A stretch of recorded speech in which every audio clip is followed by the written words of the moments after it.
It's episode 975, and it's the Relevant Podcast. Here in Orlando, I'm your host, Cameron Strang, and joining me from Loverland, Virginia, is Jesse Carey. Hello, hello. From Nashville, Tennessee, artist, producer, and mogul, Derek Miner. What's happening? And once again, from Houston, Texas, because Jamie Ivey is vacationing in Europe right now, in Italy. Joining us is downtown, Emily Brown. Hello. We have a great show in store for you today. Coming up later, we talk to author and speaker Lisa Bevere. I've known her literally my entire life. I've known her since the 80s. She's a real one. She's great. She's coming up. We also have at the end of the show, I don't know. Normally we do a game. I'm gonna switch it up. I kind of want to get some conversation going. I have some pot stirring questions for you guys. A little get to know the cast. Table topics are coming up, so don't miss that. Don't sound too enthused, Derek. I got some questions. But Derek, I want to talk about why you missed the last couple podcasts, because what you were doing in DC is really important and notable, and I want our audience to know about it. Talk to us about the event that you put together on Capitol Hill last week. Man, thank you. So for the last couple years, I think it was really pre-George Floyd. Like anybody that's followed my career know that I've spent a lot of time like advocating for black rights and kind of constantly getting backlash from certain Jesse. Places, right? Not Jesse. Places other than Jesse, right? Thank you for clarifying that. Just read between the lines, right? Who the biggest people that have been frustrated with the work. So I just kind of got to the point where I was like, man, I'm not going to constantly be arguing with people and all that stuff. I'm going to do something about it. So for the past 2 years, I've been building with a group called the Clapham Group, and we came up with the Ownership is New Black campaign. And what it is just taking artists and business owners and really celebrating, educating, and activating them in their local community. So we took a lot of artists with us to Washington, D.C. We took Aaron Cole, Wande, Cannon, Foggy Ross, several other no big deal artists. We took them to DC. We took them to the National Museum of African American History, 3-story museum that just kind of goes through just what African American history looks like. We took them to Capitol Hill to meet with their local Senate staff offices. We took them to the White House to meet with the faith and domestic policy teams there. We also took them to the U.S. Chamber of Commerce. And at the end, we had an event where, it was beautiful. It was DJ spinning records. And then we had a conversation on the wealth gap with the Rockefeller Foundation and a couple other people like Heal America. It just talked about the wealth gap. So it's been a beautiful, beautiful thing. Super, super great. Derek, whenever I feel like we're, especially kind of post-pandemic, or, since the pandemic started, it's like watching the news is always kind of a bummer. And every day, there are headlines. You got the war. Obviously, we've had, a lot of racial tensions in the country. Economic uncertainty. Yeah. Exactly. A pandemic. Yeah. And so it's sometimes I feel like, if you just are kind of on the receiving end of kind of the news cycle, it can be kind of scary and, kind of a bummer. But, going to DC and actually kind of not only kind of visiting amazing places like the museum, the Smithsonian, and being able to kind of see, visit with lawmakers and things, but actually kind of, meeting with officials who are on the front lines of some of these issues. Did you leave more optimistic? I did. And here's the reason why. I think that it's really easy for us to lose the idea, because we've been in this pandemic where we've all been isolated and we've all, not by choice, have not been able to really see humans and talk to humans. Like what I realized, and I think, it's a reminder that it's just humans in those offices. And it's really easy for us to, from a computer screen or from iPhone screen or whatever to say, oh, this person is the sum of their policies or whatever gaffe they made on Twitter and there's people that manipulate the fact that we don't realize that people are all just humans trying to figure it out. And there's people that have very extreme views, and there's people but most people don't live in the extremes. Most people live in the center trying to figure out what the heck is going on. And what I've found is it's just better to just try to find, we went to Republican offices, we went to Democrat offices, and it's like, where the win is when we say, okay, we don't have to agree on everything, but when it comes to whatever topic, can we at least come together and say, let's solve these small issues that we have? It's like the Dave Ramsey thing, he talks about with debt.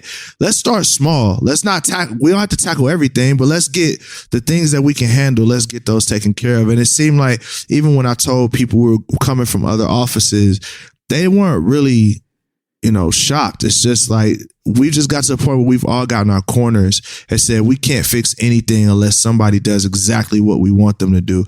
And just knowing that it's just humans in those offices. Like, we have to start looking at our politicians and our friends and people on whatever social media networks as humans, so we can actually start building actual human connections, because it's going to take humanity to get us pressing forward and moving forward and progress in any issue. So I love that idea too, because I feel like there's so many people that immediately sort of like either reject or have some sort of, wall they put up when there isn't like 100% ideological alignment with a politician or someone who's a leader. Like, it's like, well, I agree with you on 80%, but this 20, I can't talk to you at all because of, but I love that idea of like, hey, look, man, if that's the strategy of waiting until you have the perfect person and the perfect solutions to every issue, it's probably never going to happen. But finding middle ground with people who are willing to start small, I think that's awesome, man.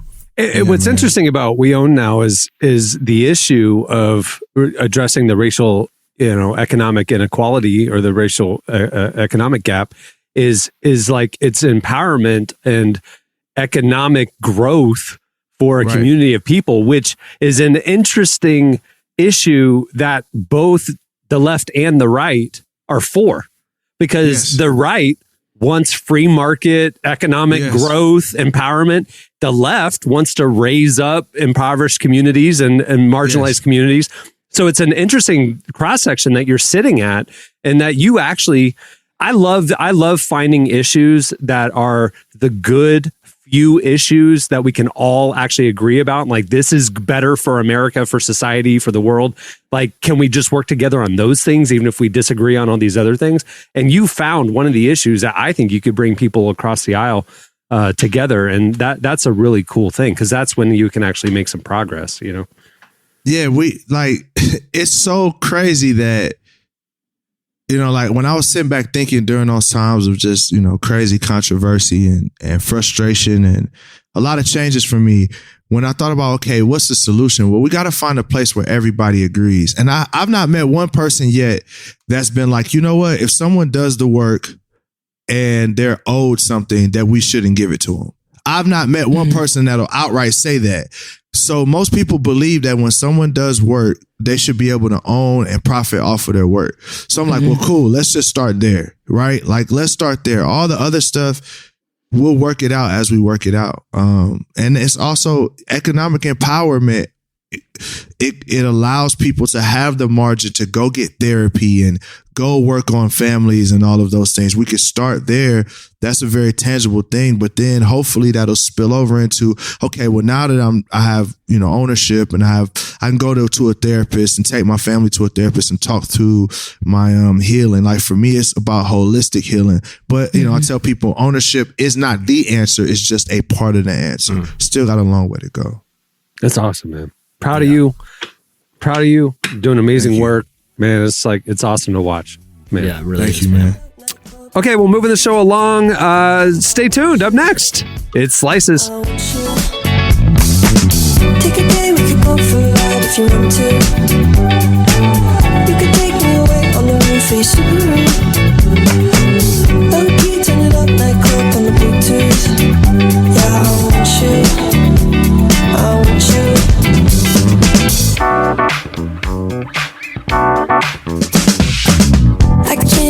relax when you're like that. I think I might snap, yeah. I think I might snap. Just like a magnet pulling me back. You're listening to Blue the Tiger and Chromeo. The song is Bluetooth. Today's podcast is brought to you in part by Mercy Ships. Globally, 5 billion people lack access to surgical care. In sub-Saharan Africa, there's only one surgeon for every 200,000 people. Mercy Ships provides free, life-transforming surgeries for people who have little to no access to medical care. They help the blind see, straighten twisted limbs, remove deadly tumors, treat cleft conditions, and so much more. With state-of-the-art hospital ships, they provide safe surgery to children and adults living with treatable conditions, and it's completely free of charge.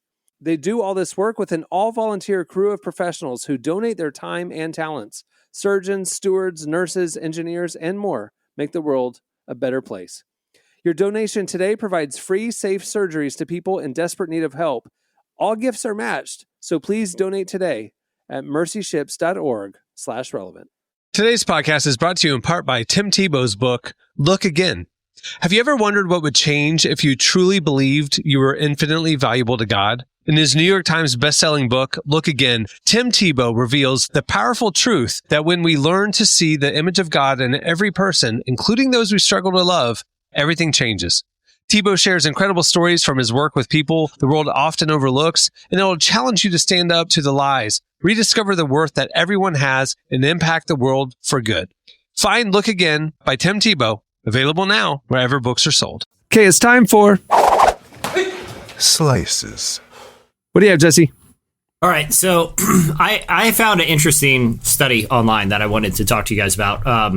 Now, I first should say, I found this study on a site called time2play.com.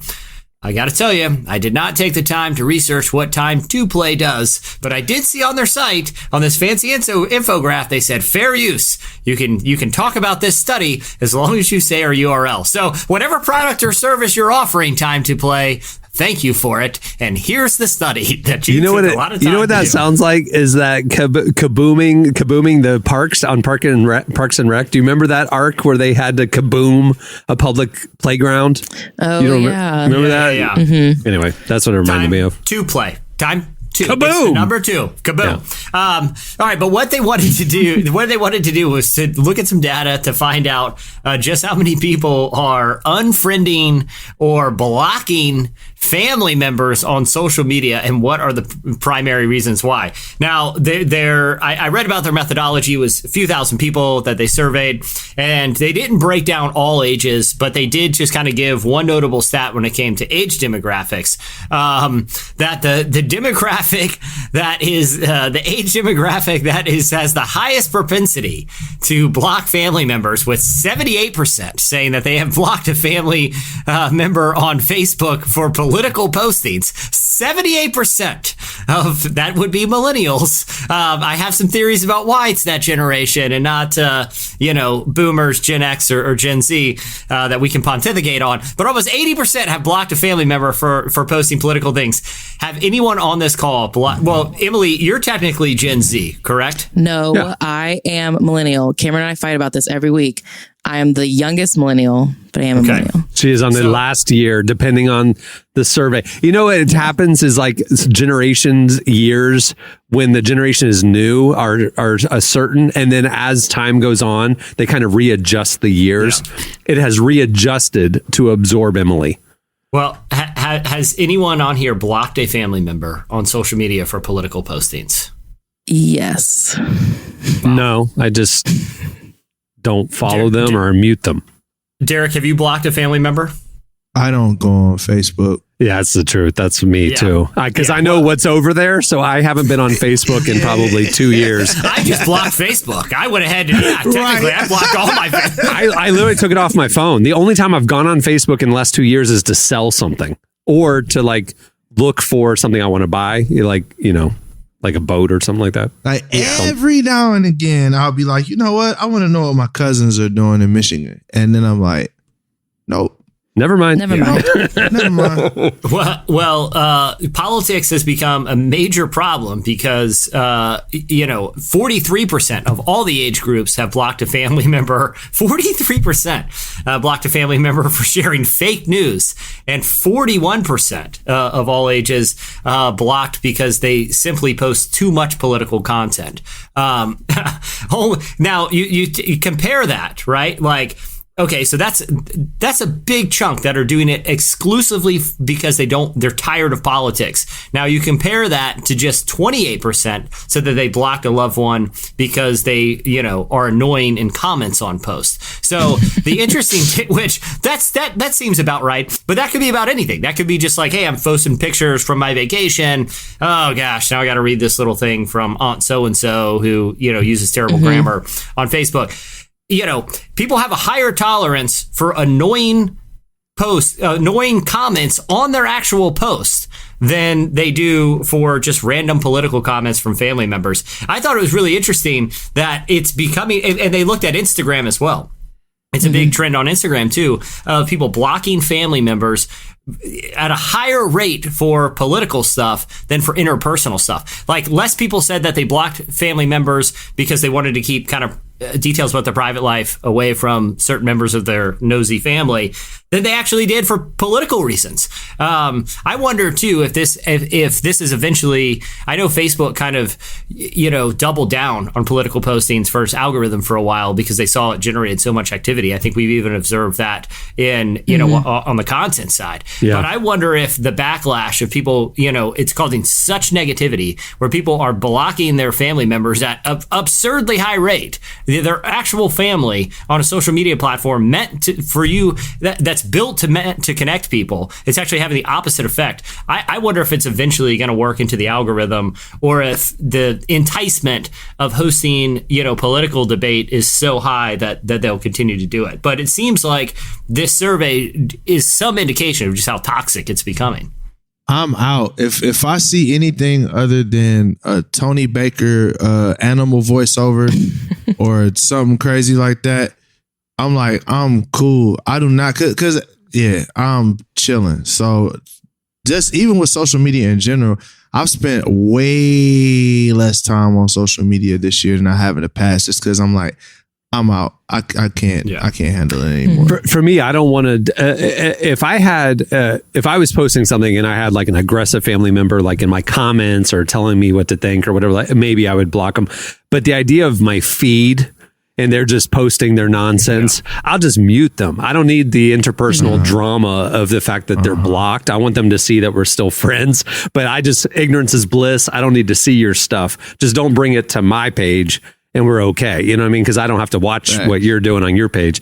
So like I'm with that with Instagram. I have a couple of relatives that I have muted. I am a king of the mute, but I have not blocked them. So, well, I am wildly entertained by just insane conspiracies involving a variety of topics. So I welcome it in my family. I encourage it because I just want to see. I grab the popcorn and just enjoy the chaos, So I've only blocked one person, and it was because like what you were saying, Cameron, they were commenting things on my page. Yeah, and it's just like I don't need your drama. I don't want to see that. And it was like, in order for me to still care about you, I need to not talk to you. Right. Because it was just getting really hard. So I've muted a lot of people because I don't want to see their opinions necessarily. But I've blocked like 3 people, and it was just because they were coming to my page. Yeah. And it's like, if you want to post whatever you want on your page, First Amendment, whatever. But I don't want to like have that on my page. And because I also don't want other people to see it and have to see, it's one thing for me to see it. It's another thing for other people to see just. My thing is do unto others. Block randos now. Oh, like for sure. If you're a random, right. And like, if I post something about gas being high and your the first tweet or comment I've ever seen from you is how Trump is doing something or Biden is doing something, it's like, bruh, depending on the level of vitriol behind the comment will depend on whether you get ignored, muted, or blocked. Like if it's just like something that's odd, I'm like, man, I'm not even going to deal with this anymore. it does seem like there is no problem that people have today that they will not blame the current or former president for. Like, they could be like, my neighbors are no longer cleaning up their dog dookie on walks anymore. Because Biden lets it. Yeah. Let's go, Brandon. Let's go. It's like, what does that have to do with anything? I don't know the correlation here. That's the truth, man. And like, I saw a guy arguing, about gas prices. He's like, if Joe would just open the pipe. He just opened the pipe, and it's like, do you think there's just one pipe, and the way to open it is like a valve in the Oval Office? And he's like, all right, today's the day we're opening the bad boy up. I'm like, I got all the gas that's been hiding back there. And again, I'm not trying to be political. I'm just saying, like, people's logic sometimes just begins to fall apart when they're ranting wildly on Facebook, and they're just looking for a simple solution that they can get angry at to very complex problems. It's almost to sometimes where it's just laughable, and that's why I like it sometimes. It's just like, I'm so entertained by it, It's like, yo, the Mexican pizza came back, and then we lost the Mexican pizza. Thanks, Trump. It's like, bruh, Trump ain't do nothing. Like, what does that have to do with anything, bruh? It's like, yo, this is odd. We just live in alternate reality, and it's broke. Yeah, or they just find insane correlations that you're like, I mean, if you're correlating them, maybe you know something I don't. It's like, oh, now the new season of Stranger Things is only doing half right now, and I gotta wait till July for the first half. Before Putin and Zelensky and Biden and the laptop with Hunter, we didn't have to worry about this. And you're like, yeah. All right, well, we'll see. See, the difference between me and you, Jesse, is you like watching the chaos, like you enjoy Scott's tots. Yeah, I can't handle Scott's tots. I don't want to see the chaos.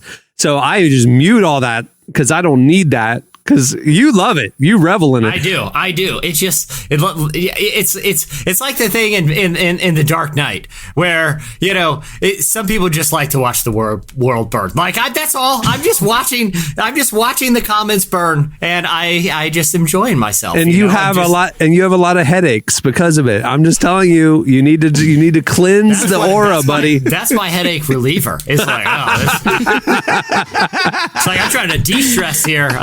That would wind me up. I would get all stressed out. It de-stresses me because I'm like, well, I'm not as stressed as this person because they're blaming global conflict on, the price of, their soda, going up 3 cents versus 5 years ago. It's like, let me just watch. This is too much fun.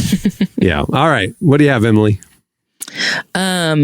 I want to talk about this new report that found that 1/3 of Americans making $250,000 a year are actually living paycheck to paycheck every month. And wait, say that again. Say it again. Okay, you said it correctly. I just want to absorb what you said.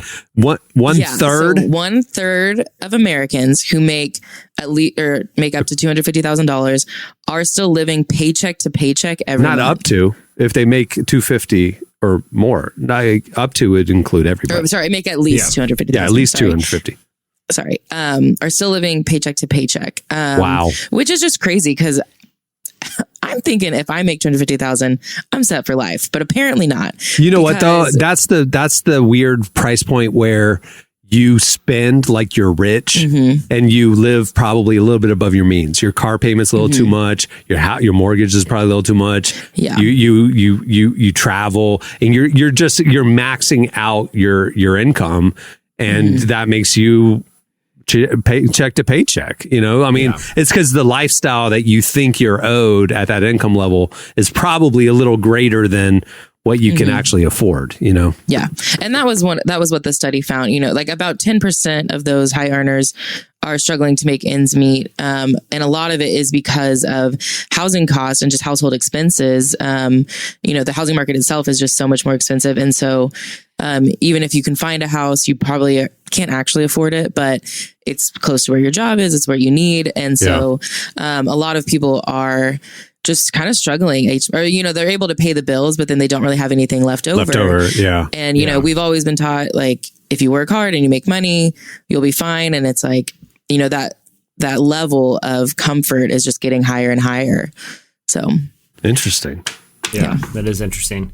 It does show too, like when I was in high school, it's like you took a lot of classes to teach you a lot of different stuff that you just never use one time in your life after high school. You know what I mean? Like I've never used algebra in my casual life. We literally have a device in all of our pockets. Some of us wear it on our wrists that can do very complex math problems. I can just ask it with my voice to divide two numbers. I don't need to know how it got to the resolution, but I didn't really take any classes on money management or how interest rates works or the benefits of different types of saving accounts and Roth IRAs and 401ks, like stuff that was actually very pertinent to my adult life. Were just completely ignored throughout my education. I can't speak for everyone, but if you're going from pretty standard curriculums here,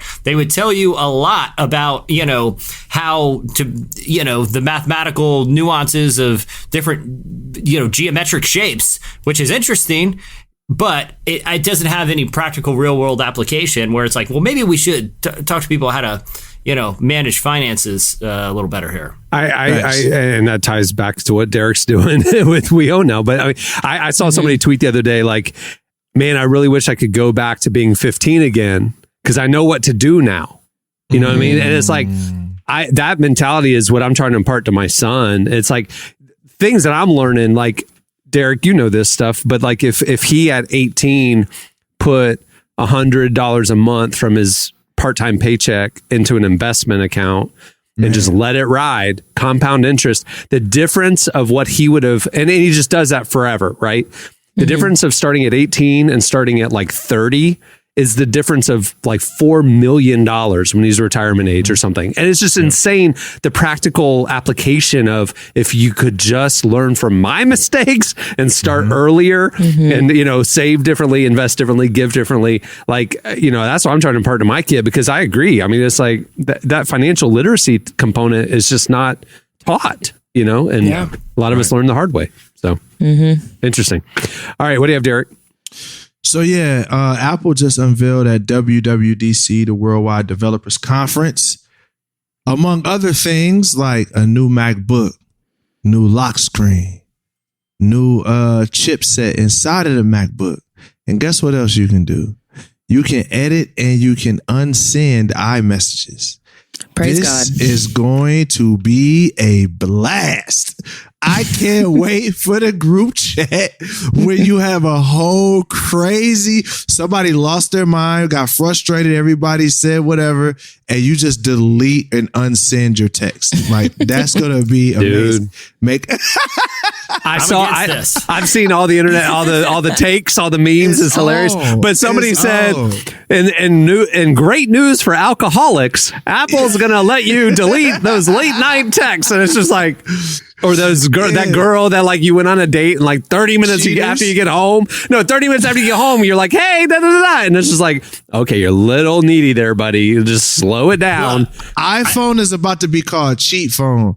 Because all the people that are unfaithful are going to just be like, yo, delete the nudes. Like, send the nudes. Oh my God. Thing, man. I don't like texting as it is. Like, it's, I like talking to my friends, right? I'm a chatty guy. I just don't like texting. It's like the actual execution of it.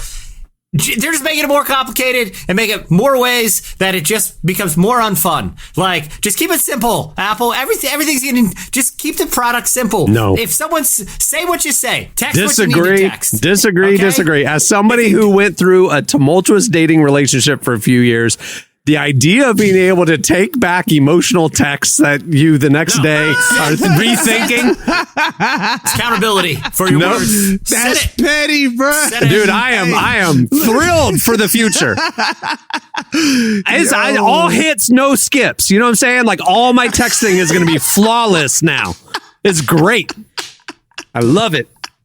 within a week of this launching, someone's going to launch an app that's like, will capture your text before they're deleted. Like some third party thing that you can install that even if the text is deleted, it's memorized somewhere on your phone because you can see if people deleted your text. You know that's going to happen. It's like everyone, and then everyone's going to download it. It's going to be pointless. The whole, we can see the writing on the wall here. It's going to be even more fun because people are going to get viruses off of that app receipts that they downloaded. It's going to be some Apple virus. I'm going to create the app and it's going to be called Receipts. And it's basically, it's going to just capture every text message. And they're like, I didn't text you that. I didn't drunkenly text you something terrible last night. Oh yeah? My Receipts app says you did. Guys, if you're a developer and want to develop this for me pro bono, just please find me online or text me.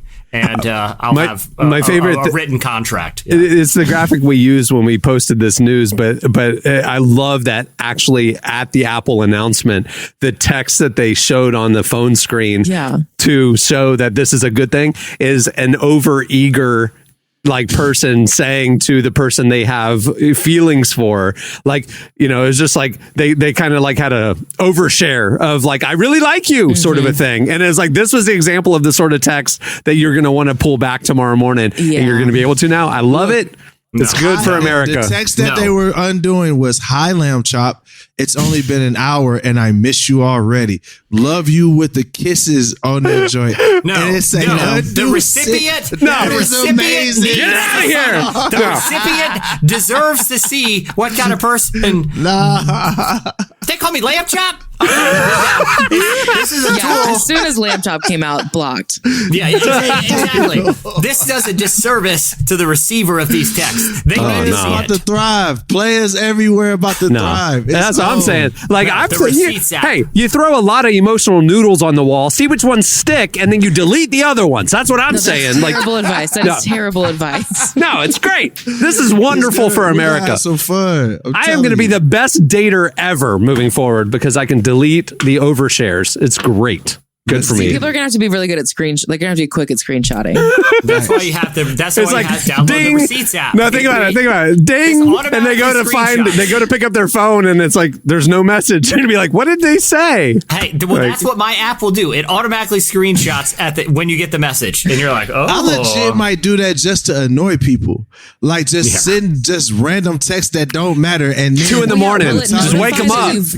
Will it notify that a text has been sent and then unsent? Yeah, it says there's that little tiny thing that says this message was edited. There's a little gray fine print underneath the message. But not edited. I'm saying the unsent one. If it's gone, there will be a little line that says this message was deleted by the sender.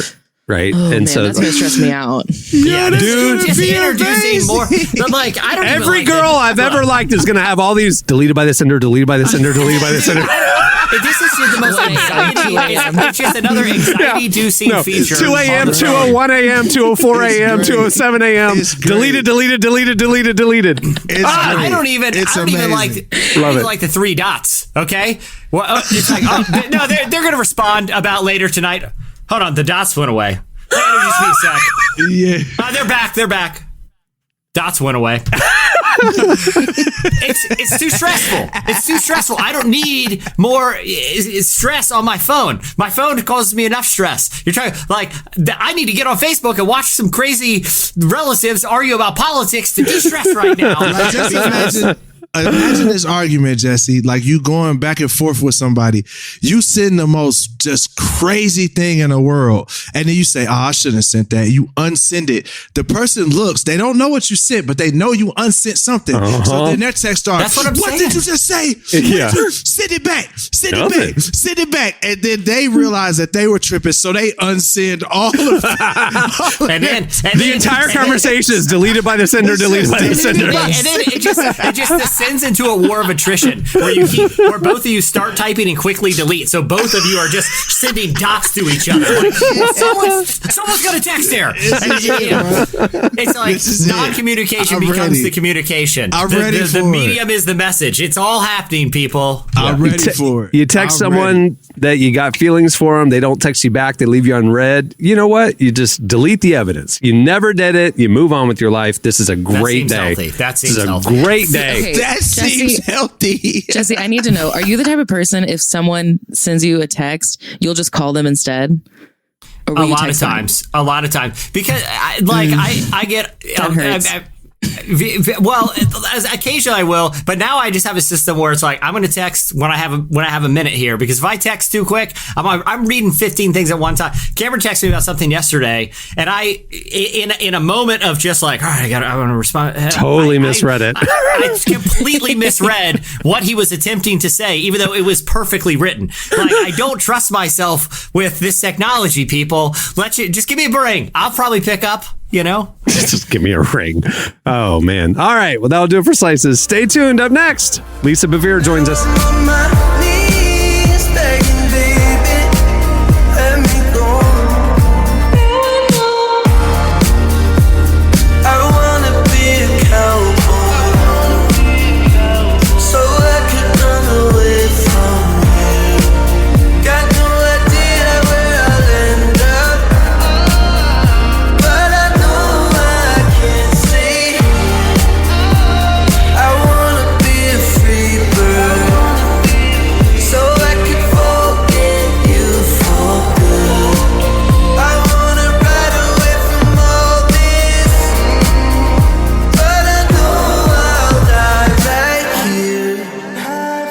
You're listening to Kid Bloom. The song is Cowboy. Today's podcast is brought to you in part by John Mark Comer's book, Garden City, a book that speaks to the tension we all feel between work, rest, and purpose. The New York Times bestselling author John Mark Comer takes us to the scriptures to identify what it really means to be human and flips the script on the idea that who you are matters, not what you do. He shows that God created us for meaningful work and meaningful rest. Both matter. This book helps you ask and answer the big questions. Does God care where I work? Is there a direction for my life? So you can discern God's heart for your calling, your rhythms, and the way His Spirit wants to shape every part of your life. If you're longing for purpose and a more grounded way to live, check out the new hardcover edition of Garden City wherever books are sold. Well, today's show is brought to you in part by the new book, God, the Science, the Evidence. We talk a lot about faith, but how often do we talk about science in the same breath? You might be surprised to discover just how deeply the two actually agree. For centuries, science has been used to dismiss the idea of God, but today an intellectual revolution is underway. Modern discoveries in physics, cosmology, and biology are consistently revealing the same truth: creation isn't an accident. That profound reversal is what engineers Michel-Yves Bolloré and Olivier Bonassi investigate in their international bestseller, God, the Science, the Evidence. This book is a rigorous, evidence-based critique of materialism, inviting you to explore over a dozen scientific, philosophical, and historical domains. It shows that what was once seemed impossible, that science could point to a creator, is now supported by a vast and convergent body of evidence. With over 400,000 copies sold in Europe, this book is sparking a global debate. It's thoughtful, fascinating, and a powerful reminder that reason itself affirms the existence of God. Learn more and find out where you can purchase your copy today by visiting GodTheScienceTheEvidence.com. Today's podcast is brought to you in part by Erwin McManus's book, The Barbarian Way. Some books don't just inspire you, they confront you. The Barbarian Way, now celebrating its 20th anniversary, is one of those books. If you felt the pull of God towards something deeper and wilder than the safe, predictable version of faith that we settle for, McManus reminds us that following Jesus was never meant to be tame. It's meant to awaken courage, passion, and purpose God placed inside us. He draws from the wild stories of Abel, Noah, Moses, Rahab, and others to remind us that following God wasn't meant to be tame. Safe faith isn't working. Step into the story God is writing for you. Choose passion, choose boldness, choose the Barbarian Way. Available now wherever books are sold. Our guest today is Lisa Bevere. She's a best-selling author, speaker, and faith leader. Her new book is called Fiercely Loved, and it dives into deep truths about our identity as believers. Lisa sat down with Downtown Emily Brown to discuss who Christians are truly meant to be and how the church can build up leaders who can be confident and bold Here's our conversation with Lisa Bevere.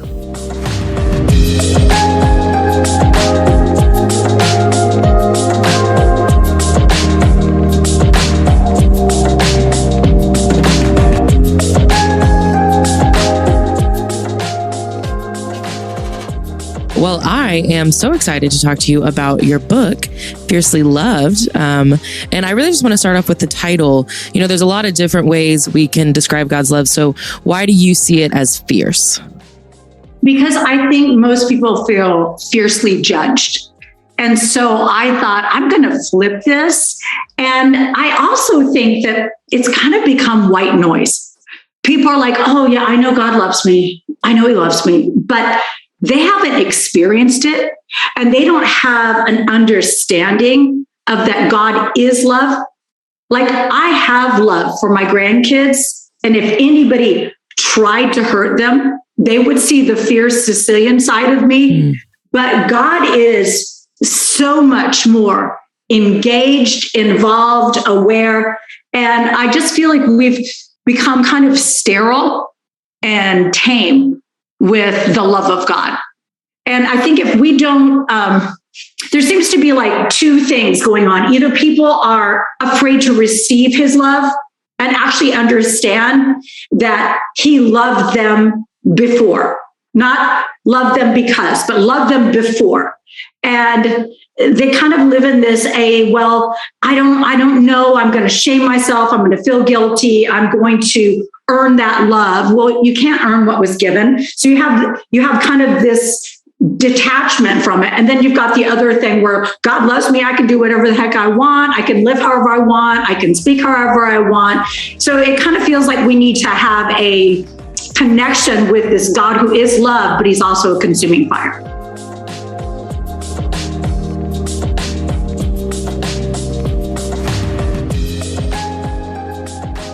I think, I know comparison is just not great, obviously. So how do you think comparison affects our understanding of God's love for us? Well, first and foremost, Paul's the one that said, I do not dare to compare. So comparison will either make you feel proud, like, I'm so much better. We're going to be Pharisees. Oh, I'm so glad I'm not like him. I'm not like her. I'm doing better than them. Or it's going to isolate us with insecurity. Oh, I wish I was more. So what I have found with comparison is it will always push us on the outside looking in.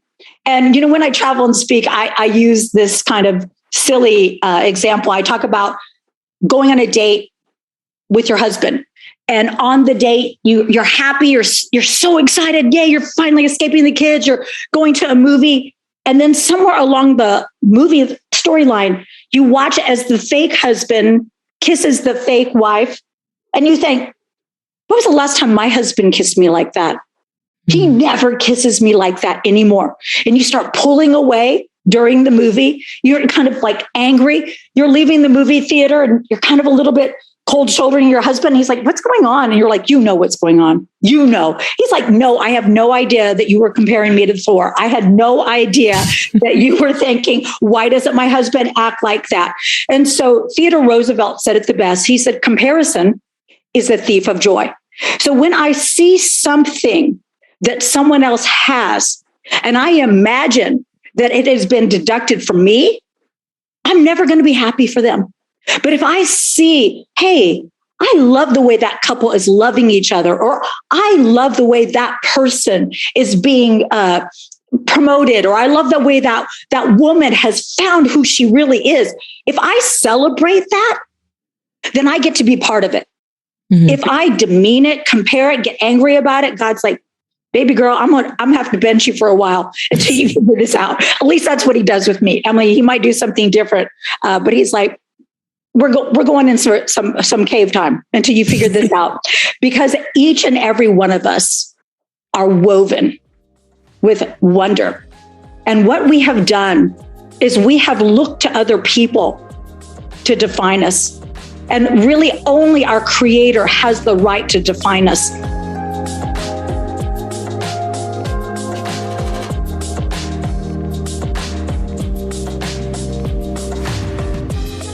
I don't believe that the opposite of fear is faith, because you can have faith in your fears. I believe the opposite of fear is love. And love, perfected love, casts out all fear. So I got to love people enough to tell them the truth that will set them free. But you know what? And this is, again, one of my things I'm upset with. For a long time, the church has preached the truth without love. And the truth without love is harsh. So our culture has responded by preaching love without truth. But love without truth is a lie. And so you and I are alive in a day where we're going to have to live the truth in love. And that means we're going to have to tremble at God's word rather than people's words. That means we're going to have to decide we want to be influential, which means we use our power for others more than we want to be popular. And we're just going to have to sort it out in private. And when we get our own stuff figured out, we can love one another, because we're not even loving each other in the church well. Love one another in the church well, because there's way more that we actually agree on than we disagree on. You know, I did all these essentials and non-essentials, and we fight about the non-essentials. We don't fight about the essentials. And so I think if we focus on the essentials, you know, like, okay, an essential would be who we worship. A non-essential would be style of worship. So, you know, like we fight about, oh, I don't like the smoke machines. I don't like, you guys are religious. You don't have instrument. Style is a non-essential. Who we worship in spirit and truth is the essential. And so we just kind of get confused with the non-essentials. How do you think the church can get back to the essentials then? Because I think a lot of people feel that way, but it almost feels like it's hard to address the situation when you don't even know where to begin. So I'd love to hear your thoughts on that. I think we need to stop arguing and start loving. And I don't think that kindness is an endorsement of sin. And I think a lot of times the church is unkind. So I think that kindness would go a long way. You know, it says in Proverbs about our favorite woman, says she opens her mouth with wisdom and kindness. So I've kind of had to tell myself, if it's not wise and it's not kind, you need to close your mouth. You just need to shut it down. So I think if we were quieter and created sacred spaces, then we would have the ability to actually know what God is saying. Because I feel like right now there's a lot of shaking going on, but it's kind of like God's quiet. I feel like it's like intermission and the curtain's closed and he's moving some pieces around. And we want to get mad and say, well, this is why the curtain's closed, or this is why there's moving pieces. And it's not the first time this has happened. Between the book of Malachi and the book of Matthew, there was 400 years of silence. And when there's silence, the Pharisees come out and they start tattletaling and making rules and attacking other people. And I just have learned I can go to bed free and wake up a Pharisee. So I need to find out my own Pharisaical things, which is why fierce love didn't feel like it fit in a religious dynamic. It felt a little bit out there. And then renew our mind. There's a lot of things in this day and time that sound right, but feel wrong. And so we need to read the word of God so that the word of God rightly divides our motives and that we are hearing things correctly. I think that we need to become fluent in the language of our making. And until we actually begin to be careful with what we say, because the Proverbs is very clear that perversity of speech leads to a perverse path, which leads to a perverse end. So what I say, what I post, what I say to you, what I say to others, whether it's in private or in public, it matters. It matters because God gives you and I this incredible gift called speech, which is why he says, I'm going to give an account for every idle word, words that don't build, words that don't minister life and truth. So I have such an awareness. The church has a chance to get united, to speak the truth in love, to live the truth in love, to actually do what she was created to do, which is to be community, to care for something outside. It doesn't just, like my neighbor, the person I can see. It's so much easier to write a check than it is to get involved in someone's messy life. I had a young girl yesterday ask me, she said, I really want you to mentor me. And she was in South Africa. And I said, I love you, but you need someone there. You need someone present, someone who can talk to you, somebody can hold you, somebody that can meet you. And I don't think I think we have forgotten how crucial it is to actually ask people if they're okay and be all right if they say, I'm not. And then say, what can I do to help?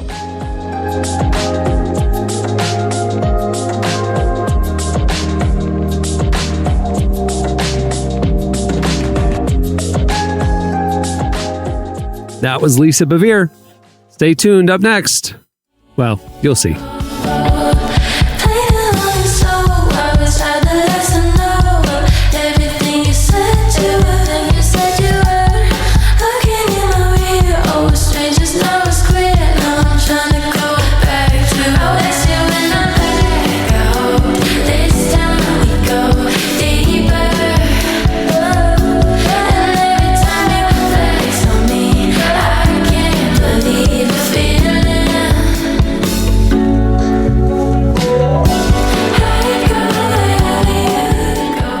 You're listening to Carlina. The song is Deeper. Well, today's podcast is brought to you in part by the new book, Confessions of a Christian Alcoholic. Author Jonathan Seidel knows firsthand how even believers can get stuck in shame and destructive habits, especially when it comes to one of society's biggest obsessions, alcohol. In Confessions of a Christian Alcoholic, he details his spiral into disordered drinking and shares the 4-step process he eventually used to break free. There's hope for alcoholics who become Christians and for Christians who become alcoholics.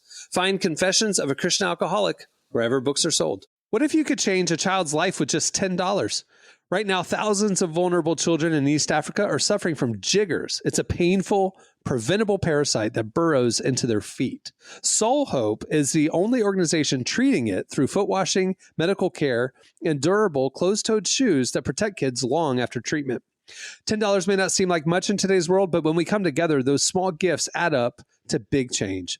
Join the 10 for 10 campaign. $10 protects 10 small toes.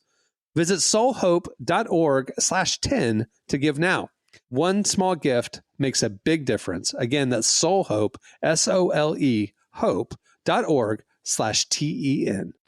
Well, I promised, I alluded to, I tossed that I was going to have table topics for the cast, but we have run out of time. We have a hard out on our recording window today, so we will table this for next week. So before we wrap things up, I want to again thank Lisa Bevere for joining us today. Fiercely Loved is her new book, and it is available now. Go check it out. She's great. I love Lisa. Also, make sure to head over to relevantmagazine.com to see all of our incredible content. And while you're there, sign up for Relevant Plus to get exclusive features on our site, including unlimited reading and ad-free reading. You can even get an enhanced version of our digital magazine, ad-free, which offers unique insight into faith, life, culture, and justice. You also will get an exclusive subscriber podcast, and you will get an edition of this podcast that is released early and ad-free. You don't want to miss it. Sign up for Relevant Plus now. Plans start at just $2.50 a month. Ad-free. Come on, everybody. What you want and more of it, even better. It's great. Also, while you're at relevantmagazine.com, check out our daily devotional series, Deeper Walk, which is presented by Lumo. There's a morning devotional email you can sign up for, or you can just check out that day's devotional right there in the faith section on our website. Much appreciation to Lumo for the support. Also, if you like our show or have a favorite part of our show or anything, leave us a review and rate the show wherever you listen, whether it's Apple Podcasts, Spotify, or any of the other many platforms we're on. We love the feedback, and it helps other people discover this show as well. We love hearing from you guys. On that note, we'll wrap it up. I'm Cameron Strang. I'm Jesse Carey. I'm Emily Brown. I'm Derek Miner. We'll see you next time. Have a great week, everyone.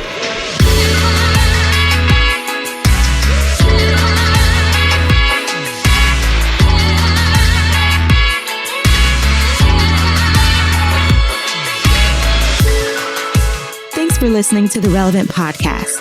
Check out our features, interviews, and news updates every day at relevantmagazine.com. And make sure to follow Relevant on Facebook, Twitter, and Instagram for the latest. For more great podcasts, browse the shows on the Relevant Podcast Network, which you can find at our site. And while you're there, don't miss the all-new era of Relevant Magazine. A new issue releases every other month at relevantmagazine.com.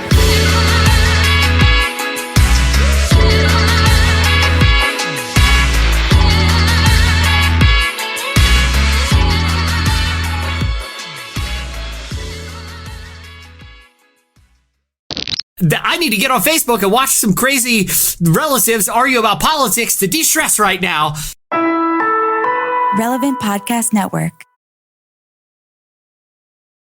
Shopify is a global commerce platform that helps you sell at every stage of your business and sell more with less effort thanks to the Shopify Magic, your AI-powered all-star. Sign up for a $1 per month trial period at shopify.com/redcircle, all lowercase. Go to shopify.com/redcircle now to grow your business, no matter what stage you're in. Shopify.com/redcircle.